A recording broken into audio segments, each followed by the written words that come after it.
श्री स्वामी समर्थ सर्व स्वामी भक्तांचे पुन्हा एकदा खूप खूप मनापासून स्वागत आहे। स्वामी भक्तांनो, आज आपण करुणाताईंचा खूप करुणामय असा अनुभव त्यांच्या शब्दामध्ये बघणार आहोत। चला तर मग या सुंदर अशा अनुभवाला सुरुवात करूया। तत्पूर्वी तुम्ही जर चॅनलवरती नवीन असाल तर सबस्क्राईब करायला विसरू नका, कारण असेच रोज स्वामींचे नवीन नवीन अनुभव या चॅनलवरती येत असतात। ताई म्हणतात, सर्वप्रथम सर्वांना श्री स्वामी समर्थ।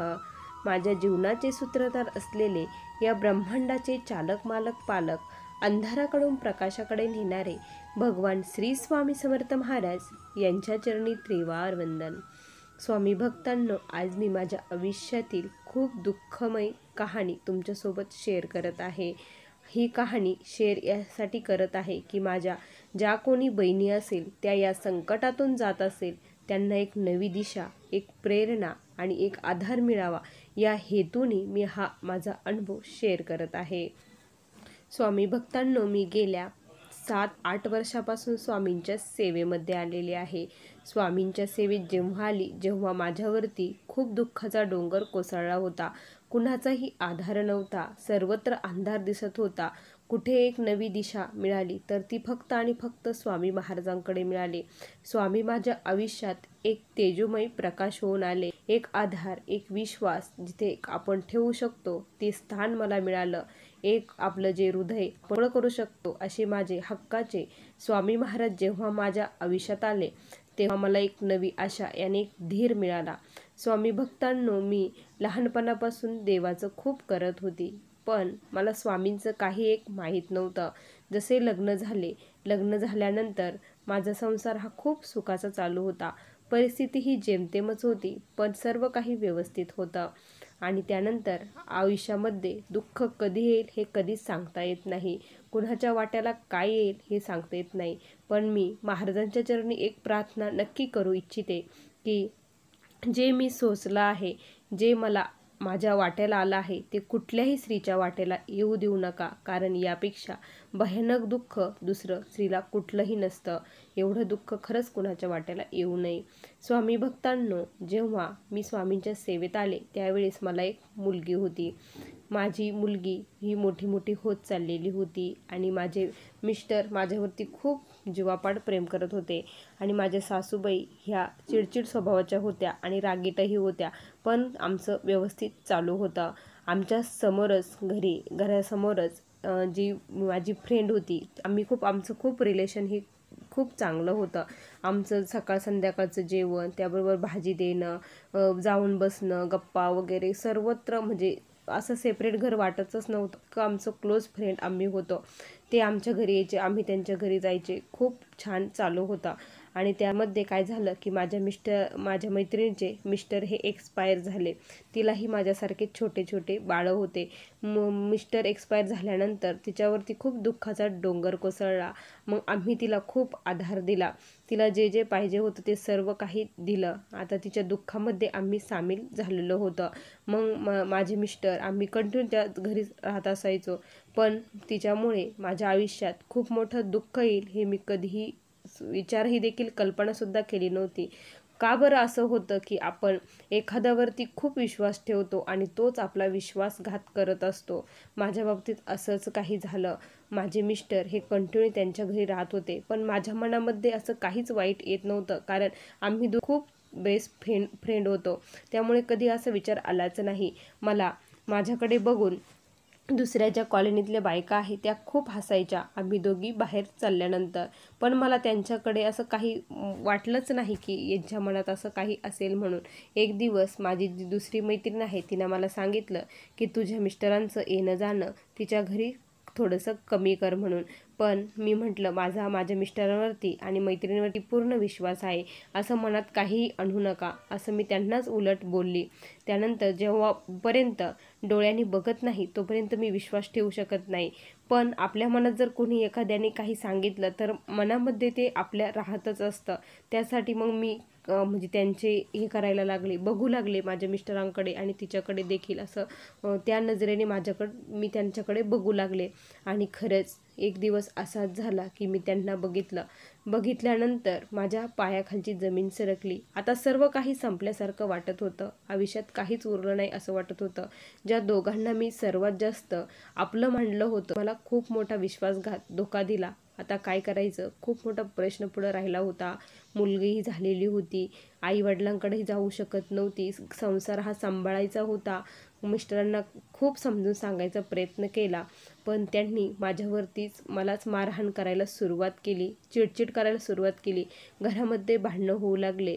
सासू-सासऱ्यांना सांगितलं तर ते म्हटले की तुझेच हे लाड आहे, तुला आम्ही अगोदरच सांगत होतो. आणि खरंच स्वामी भक्तांनो, आपण जे कोणी मोठे माणसं आहे त्यांचं नेहमी ऐकायला पाहिजे. माझे सासू-सासरे मला खूप वेळ सांगत होते की तू तिच्या घरी जाणं येणं बंद कर, एवढं क्लोज रिलेशन ठेवू नका. पण मी म्हटलं हे काही पण मनात आणतात, पण तेच त्यांचंच खरं ठरलं. आता मी त्यांच्याकडूनही काही अपेक्षा करू शकत नव्हते. कुठे जावे, दिवसेंदिवस त्रास वाढत चाललेला होता. आता ते इतके दिवस अंधारात होतं, ते प्रकाशात आलं. आणि ते आणखी आता कुणालाही घाबरत नव्हते दोघं. ती तर म्हणजे मी तिच्यासोबत खूप भांडली, पण तीही मला खूप भांडली. आणि माझा काय दोष वरून मलाच विचारत होती की तुझा नवरा आहे, तुला सांभाळता येत नाही का? असं म्हटल्यानंतर मी काय बोलणार, तुम्हीच सांगा स्वामी भक्तांनो. त्या दिवशी खूप रडली. आणि काय झालं की मोबाईलवरती असे स्वामींचे व्हिडिओ मला दिसू लागले. आणि त्यामध्ये माझ्या मैत्रिणीचा मला एक व्हिडिओ दिसला, ती यूट्यूबवर चॅनल चालवते. मग मी त्या मैत्रिणीला कॉल केला, तिच्याजवळ रडली, तिला सर्व सांगितलं. ती म्हणली घाबरू नको, काळजी करू नको, तू स्वामींची सेवा सुरू कर, सर्व काही व्यवस्थित होईल, तुझा संसार व्यवस्थित होईल, तू फक्त स्वामींवरती विश्वास ठेव. आता फक्त स्वामीचे एक आधार होते, पण स्वामींचं करायचं. सासूबाईंना विचारलं तर त्यांनी साफ नकार दिला, या घरामध्ये तू त्या स्वामींना आणू शकत नाही, स्वामींचं फार कडक असतं, ते तू इथे करू शकत नाही. कारण आमच्या घरामध्ये नॉनव्हेज हे कंटिन्यू असायचं, तर मग आणखी उलट होईल, आपले घर बरबाद होईल, असं सासूबाईंचं मत होतं. मग माझ्या मैत्रिणीला सांगितलं की त्या तर असं म्हणत आहे गं, मी काय करू, मला रात्री झोप येत नाही, रात्र मी जागते, सकाळी उठले तर तेच विचार माझ्या डोक्यामध्ये असते, असं वाटतं की आत्महत्या करावा, इथपर्यंत माझे विचार गेलेले होते. मग माझी मैत्रीण म्हणली, अगं स्वामींचा फोटो वगैरेच असणं असं काही गरजेचं नाही, तू फक्त मनापासून स्वामींना हाक मार, नामस्मरण कर, बघ तुला काय प्रचिती येते. मग मी जेव्हा वेळ असायचा स्वामींकडे माझ्या मनातच मोबाईलवरती फोटो बघायची आणि खूप रडायची, त्यांना सर्व सांगायची, स्वामी माझ्याच बाबतीत असं का बरं घडत आहे, का बरं तुम्ही माझी परीक्षा बघत आहात, स्वामी अंत नका पाहू, मला काहीतरी मार्ग दाखवा, कुठेतरी प्रकाश दाखवा, काय करू हे तरी सांगा मला, कुठे जावं, काय करावं काहीच कळत नाही आहे. असं स्वामींना मी खूप रडायची आणि बोलायची. त्याचमध्ये काय झालं की मला प्रदीपदादांचा नंबर दिसला. मी स्वामी ओम चॅनलवरती जे अनुभव आहेत ते स्वामींचे ऐकत होती, त्यामध्ये मला प्रदीपदादांचा नंबर दिसला. वार होता गुरुवारचा, जणू काय आशेचा किरण घेऊन स्वामी माझ्या आयुष्यात आले असं वाटलं. मी फोन केला पण फोन काही लागला नाही. मग मेसेज केला तर तिकडून रिप्लाय आला आणि थोड्याच वेळात कॉलही आला. कॉल आल्यानंतर दादा तिकडून बोलले, ताई घाबरू नकोस, मी तुझा भाऊ आहे, आता तुझा भाऊ उभा, मी अजिबात घाबरू नका, 7 महिन्यामध्ये तुमचा संसार अगदी व्यवस्थित पहिल्यासारखा होईल, काळजी करू नका, असे दादा बोलले. त्यांनी मला 7 गुरुचरित्र पारायण करायला सांगितले, त्याचबरोबर घोरकष्टम उद्धरम स्तोत्राची सेवा दिली, महाराजांचं नामस्मरण तारक मंत्र बोलायला सांगितला. आता ही सेवा प्रदीपदादांनी दिली. त्यामध्ये पण कशी सेवा करायची, आता हे गुरुचरित्र पारायण तर खूप कडक असतं, त्याचे नियम बघितले यूट्यूबला तर खूप कडक होते. आता कसं करायचं, काय करायचं, सासूबाई तर साफ नकार देतात. महाराजांपुढे जाऊन खूप रडली की स्वामी तुम्हीच काहीतरी चमत्कार करा आणि आता सासूबाईंना बुद्धी द्या की तुम्हाला घरात त्यांना घेऊन यायची. मी सासूबाईंना विनंती केली, सासूबाई तुम्ही थोडे दिवस हे करा, बंद करा, पण मला स्वामींना घरी घेऊन येऊ द्या, मला सेवा करायची आहे, त्यांना पुन्हा आपल्या घरामध्ये आणायचं आहे, नाहीतर ते आपल्याला सर्वांना सोडून जातील, मग काय करायचं. सासूबाई ही खूप घाबरल्या की हो गं, असं होऊ शकतं, तुला करायचं ना तर कर म्हणे. त्या दिवशी त्यांचा होकार मिळाला. माझा आनंद हा गगनात मावत नव्हता. मग मी स्वामींचा फोटो वगैरे सर्व काही घेऊन आली, गुरुचरित्र ग्रंथही घेऊन आली आणि दुसऱ्या दिवशी गुरुचरित्र पारायण करायचं. अडचणी तर फार येत होत्या, प्रचंड म्हणजे प्रचंड. स्वामी परीक्षा बघत होते. ज्या दिवशी बसायचं त्याच दिवशी आम्हाला सुतक पडलं. आता तेही दिवस वाया जात होते. मी स्वामींपुढे खूप रडली, स्वामी तुमच्या सेवेमध्ये तरी अडचणी आणू देऊ नका, असं मी म्हटले. त्यानंतर सुतक वगैरे फिटलं. मी सर्व घरं आवरली आणि गुरुचरित्र पारायण खूप मनापासून करायचं ठरवलं. रडत रडत संकल्प केला, खूप रडली. सर्व काही मनातील व्यथा स्वामींना सांगितली रडून. त्यानंतर संकल्प सोडला आणि ब्रह्ममुहूर्तावरती 3 वाजता उठून मी पारायण करत होती. अक्षरशः एक एक ओळ वाचताना माझ्या डोळ्यातून अश्रू 1 मिनिटसुद्धा थांबले नाही. माझे अश्रू हे कंटिन्यू चालू होते. 7 पारायण करायचे होते आणि माझे 2 पारायण हे झाले. पण अडचणी ह्या खूप येत होत्या मध्ये मध्ये. माझी मुलगी आता खूप मोठी झालेली होती, मुलगी मोठी झाली. सर्व काही आमचे जे भांडणं आहेत ते भांडणं बघून, घरातील वातावरण बघून मुलांवरती तर ते परिणाम होतच असतात, कारण मुलांच्या कानावरती ते पडत असतात. तसंच माझ्या मुलीच्या कानावरतीही ते पडत होतं. मला तिचाच आधार होता, ती माझी आहे, तिच्यासाठी मी जगत होते असं मला वाटत होतं.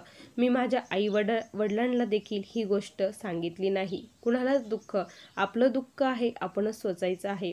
ते मला सांभाळतील, पण मी तिथे राहून काय करू? माझं खरं घर तर हे आहे, माझा हा संसार आहे, याला सोडून मी नाही जाऊ शकत. अक्षरशः ती जी बाई होती ती मला, मी जर बाहेर पडली तर मला म्हणायची की आता तुझा नवरा तुला सोडून देणार आहे आणि कायमचा माझ्याकडे येणार आहे बघ, तुला थोड्या दिवसात तो सोडणार आहे. असं म्हटल्यानंतर काय माझी अवस्था होत असेल, तुम्ही एक क्षण माझ्या जागी राहून विचार करा. माझी किती प्रचंड भयानक अवस्था त्यावेळेस होत असेल. मला खूप म्हणजे खूप मनामधून खूप दुःख खूप होत होतं. पण महाराजांवरती विश्वास होता, प्रदीपदादांवरती विश्वास होता. त्यांनी सांगितलंय ना तर नक्की होणार असं वाटत होतं. जे कोणी आहे ते स्वामींपुढेच रडत होती. त्यानंतर पारायण माझे सुरूच होते. 4थं पारायण चालू केलं. त्या दिवस काय झालं की माझी मुलगी मला खूप, ती देखील बोलली की मी तिला सांगितलं होतं की तू तिकडे म्हणजे त्या माझ्या मिस्टरांकडे जा आणि त्यांच्या म्हणजे त्या बाईच्या घरी गेलेले होते मिस्टर, तू तिकडे जा असं तिला सांगितलं. त्यावेळेस ती मला खूप रागवली की तू सारखं सारखं असं करते, तूच पप्पांना त्रास देते, तूच खराब आहेस, तू चांगली आईही नाही आणि चांगली पत्नीही नाही. असं ज्या वेळेस माझी मुलगीचे शब्द उद्गार तिच्या मुखातून आले त्यावेळेस तर मला खरंच त्या दिवशी मी पूर्णपणे तुटून गेली होती. मनातूनही तुटली, पूर्ण तुटली. आता काहीच शिल्लक राहिलं नाही. मी एक चांगली आई होऊ शकत नाही, चांगली पत्नी होऊ शकत नाही, असं ती जेव्हा म्हटली त्यावेळेस खरंच खूप वाईट वाटलं, खूप दुःख झालं. माझी पोटची मुलगी ती देखील माझी आता राहिली नाही असं वाटलं. त्यावेळेस फक्त म्हटलं, स्वामी या जगात कोणीच नाही, फक्त तुम्हीच आहात म्हटलं.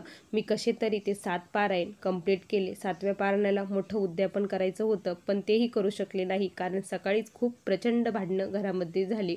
त्यावेळेस मग मी पुन्हा रडली आणि स्वामींना सांगितलं, यानंतर मी आता काहीही करू शकत नाही असं म्हटली आणि नैवेद्य वगैरे केला आणि तो ग्रहण माझ्या मिस्टरांनी तो ग्रहण केला. त्यानंतर 4 ते 5 दिवसामध्ये काय झालं की त्या बाईचे आणि माझ्या मिस्टरांचे भांडण झाले. कारण जे काही म्हणजे होतं ते त्याचं ती आपल्याला फसवत आहे, ती पैसे मागत होती आणि त्यांनी त्याला आधीच पैसे दिले होते. त्यामुळे त्यांच्यामध्ये भांडण झाले आणि ती कशी आहे हे त्यांना कळालं. त्यानंतर थोडे थोडे ते हळूहळू तिच्यापासून लांब जाऊ लागले आणि त्यांना माझ्या दया येऊ लागली आणि ते माझ्याकडे बघू लागले आणि ते मला म्हटले की खरंच मी तुला आत्तापर्यंत खूप त्रास दिला, माझ्यामुळे तुला खूप त्रास, भयानक त्रास झाला. ते मला प्रेमाने जवळ घेतलं. ज्या दिवशी त्यांनी मला प्रेमाने जवळ घेतलं त्या दिवशी मी खरंच खूप म्हणजे खूप काय तुम्हाला सांगू शकत नाही स्वामी भक्तांनो, इतकं माझं दुःख ते अनावर झालं आणि त्यांच्या पुढे मी पायावरती डोकं ठेवून खूप रडली. अक्षरशः माझ्या अश्रूंनी त्यांचे पाय धुवून निघले असेल इतके मी रडले. मी तुम्हाला सांगते की मी तुमच्यासाठी जगत आहे आणि तुम्ही आपल्या मुलीकडे बघा आणि आपला संसार बघा, तिला सोडून द्या असं मी म्हटले आणि मिस्टर म्हटले, हो तू जसं म्हणेल मी तसं करेल. असं म्हटले आणि त्याच दिवशी आम्ही ठरवलं की आम्ही ते जे घर तिथे राहत होतो ते विकायचं आणि तिथून दुसरीकडे जायचं. स्वामी कृपेने आम्हाला लवकरच दुसरं गिऱ्हाईक मिळालं. ते घर आम्ही विकलं आणि स्वामी कृपेने एक चांगल्या एरियामध्ये स्वामींचा जिथं मठ होता त्या ठिकाणी आम्हाला स्वामींनी जागा दिली, घर दिलं आणि आज माझा संसार प्रदीपदादांनी सांगितल्याप्रमाणे माझा संसार खरंच पहिल्यासारखा खूप सुखी झाला आहे. मी अक्षरशः 2-3 वेळेस आत्महत्येचा देखील प्रयत्न केला, पण स्वामींनी मला त्यातून देखील वाचवलं. फक्त स्वामी कृपेने आज मी जिवंत आहे आणि माझा संसार व्यवस्थित आहे. ज्या कोणी ताई बहिणी या संकटातून जात असेल त्यांनी फक्त स्वामींवरती विश्वास ठेवा, स्वामींची सेवा करत राहा. एक दिवस तुमच्या आयुष्यात देखील सोनं स्वामी महाराज करतील म्हणजे करतील, असा मला आलेला हा स्वामींचा अनुभव होता. श्री स्वामी समर्थ. बघा स्वामी भक्तांनो, किती सुंदर अनुभव आहे. तुम्हाला हा अनुभव कसा वाटला नक्की कमेंटमध्ये कळवा. पुन्हा भेटूया अशा सुंदर अनुभवासोबत. तोपर्यंत सर्वांना श्री स्वामी समर्थ. जय जय स्वामी समर्थ.